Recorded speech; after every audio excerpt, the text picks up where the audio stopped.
collègues.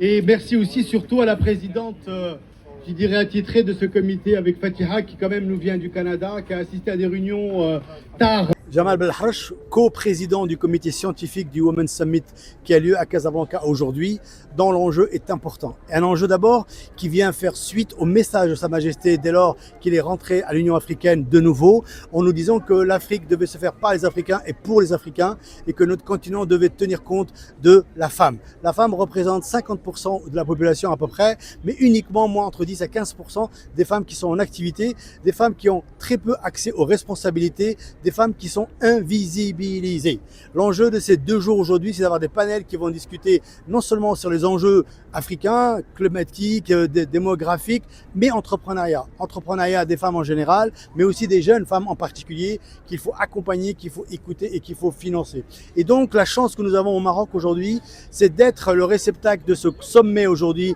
pour la 3e fois, pour embrasser l'ensemble des enjeux que je viens de vous citer aujourd'hui. Sans oublier quelque chose de très important, c'est que lorsqu'on voit que le Maroc aujourd'hui a initié un ensemble de projets stratégiques autour des femmes, la Moudanawa version 1, la Moudanawa Inch'Allah version 2, mais aussi une vraie présence africaine. Donc ce qui fait que nous avons la chance d'avoir des grandes personnalités du monde, de l'Afrique aujourd'hui qui sont là, de l'Afrique subsaharienne, des ambassadeurs, des ministres, la 2e dame d'un grand pays aujourd'hui. Donc nous avons l'honneur de recevoir cet événement avec la présidence, la co-présidence du comité par une femme de la diaspora qui s'appelle Fatiha, qui est juste exceptionnelle, un membre comme Sir Kais Benihia qui est aussi exceptionnel, des membres comme Nadia Bernossi aussi et l'ambassadrice du Sénégal, Zainabo, qui est aujourd'hui présente avec nous. Donc c'est vous dire cette diversité que nous avons à travers le comité scientifique, c'est cette diversité du continent qui doit nous permettre de dire que demain, l'Afrique se fera par les Africains, pour les Africains, comme l'a réclamé Sa Majesté.